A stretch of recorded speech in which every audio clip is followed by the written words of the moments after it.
make sure that the work that's on that node is moved onto one of the other nodes that is still available, however is appropriate for the given technology. When it comes to container technology, in a lot of cases, if it's perhaps just a web API, that means just starting up a container.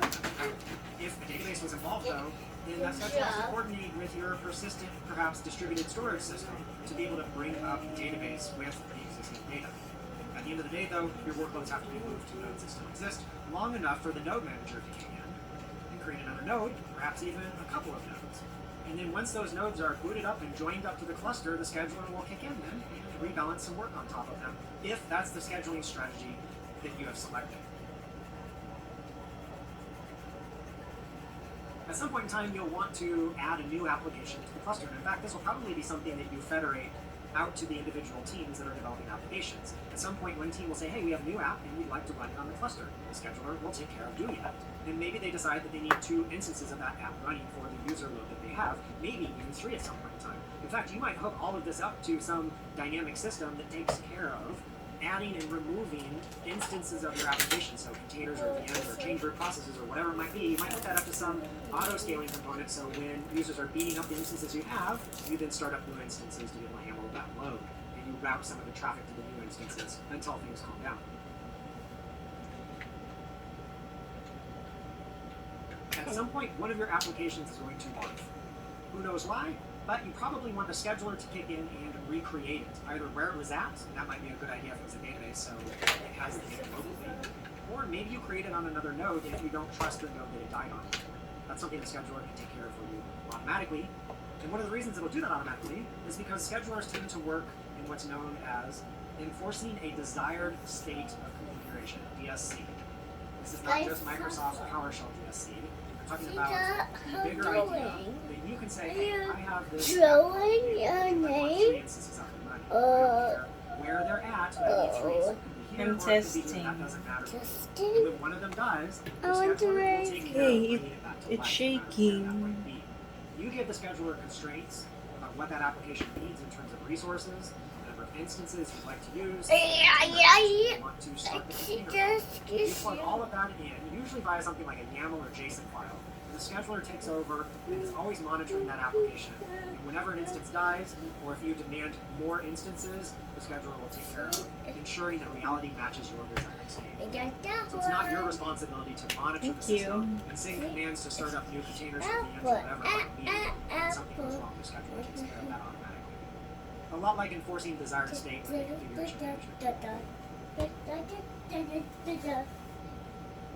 At some point, people that have applications deployed will want to update those applications. For example, this new app that we just deployed 3 instances of, well, if we want to perform updates, well, we could do all of them at the same time, or most schedulers will allow you to perform some sort of rolling update where you update practically 1 at a time, and then you wait some amount of time before you then update another one. And you can decide what the delay is between updates and also how many you update at a time, so the batch size. And eventually then your app will roll out to replace all these instances with a new version, and all you have to do is say, hey, scheduler, there's a new container image that I've built. Make sure that this is what's running for the 3 instances of my application ID. Again, enforcing a new desired state to point at a new container image ID. We are now at the end of this module.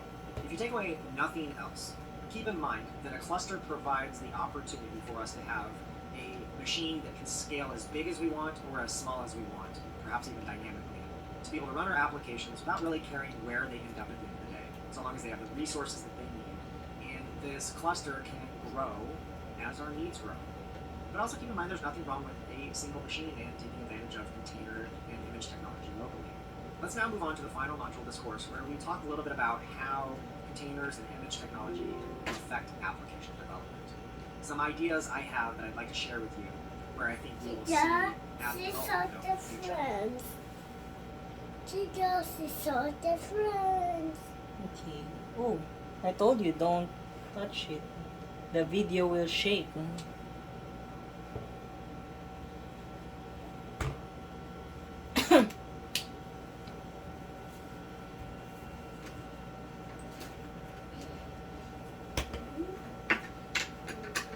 Let's take a moment and reflect on what we different about app development. And let's start out by talking about what the future of cross-platform development might look like. This is a visualization, a tree-like representation of the history of various different Linux distributions, and it's spanning multiple years horizontally, and then you can see the various branches of development that led to modern Linux distributions. If you zoom in, you'll see maybe some of which you're familiar with. Perhaps some of these you even have to support for an application that you are developing. And perhaps over time you've had trouble with one distribution in particular. It's caused a certain set of pain. You had to fix bugs with that distribution, and maybe you have 10 other distributions that you have to support out of the hundreds, perhaps even thousands of Linux distributions. And that's because each one of these is just a little bit different. Well, going forward, there really is no need to support more than one Linux distribution. You pick your distro, you build your image off of it, it contains your application bundled up inside, and then that can run anywhere as a container on any other Linux distribution, so long as an appropriate Linux kernel is available on the machine. You no longer have to worry about what is more or less a series of file system conflicts and dependency conflicts on a given host machine, and instead can worry about just bundling everything you need inside of your application's image. Because really the image delivers the entire file system. So long story short, you shouldn't need to support more than one Linux distribution going forward. And I think you'll see the same on the Windows side of things. There'll be less of a need to support multiple different versions of Windows going forward, and the same will be true of any operating system that takes advantage of containerization technology. You should spend a lot less time supporting the nuances of a given operating system or distribution, and instead can spend more time developing what matters in your application. And I think in time you'll see this go even a step further. It won't just be about only supporting one Linux distribution. I think you'll be able to pick where you want your app to run. Is this an app that I want to develop on top of Linux, or is this an app that I want to develop on top of Windows? That will be the choice. You'll no longer need to support both, because it'll be so easy, because of container technology, for somebody on a Windows machine to be able to spin up a Linux container on a Linux VM. There's even tooling provided by Docker, for example, Docker for Mac and Windows, that makes this almost transparent to the end user. I think it's that evolution of container technology and image distribution technology that will lead to not needing to develop your app for more than one operating system.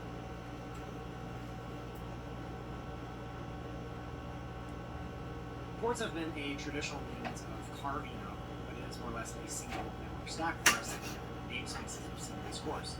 For example, we might have a single machine, and on that machine we might have multiple websites running, so we run those on non-standard web ports to make sure we don't have any collisions. And then maybe we also have a database locally as well with MySQL. Also, that's going to run on a different port as well. All of these thus sharing a single physical network card and a single IP address in most cases. So we need to carve up messages that we can deliver to the appropriate application, and that's where ports come into play. This is the traditional model. However, when we move to a containerized model where each process can have its own network namespace, and thus its own network card, and ultimately its own IP address where address is, well then, the ports are less important. First off, we can at least run on standard ports. So our web apps can always run on port 80 if they're the only process inside of a given container. And MySQL, well, that might have already been on the appropriate standard port. So that's the first benefit. But another benefit, well actually, I don't want to give the next benefit away. Can you take a stab at what you think I'm going to point out next?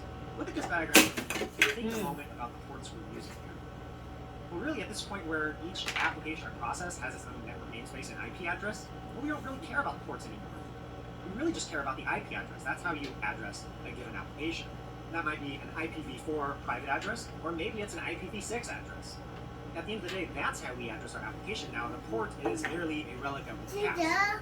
It'll probably be around for a while, but it's really not important anymore when we only have one process with its own IP address. We can carve up that IP address namespace.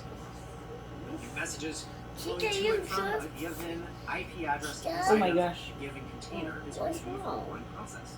So sorry. One of the really nice things about using IPv6, that's much easier to configure than IPv4. I'm so sorry. In fact, there is some possibility for auto configuration there, thus reducing the complexity of the Be more networking careful. component of using containers.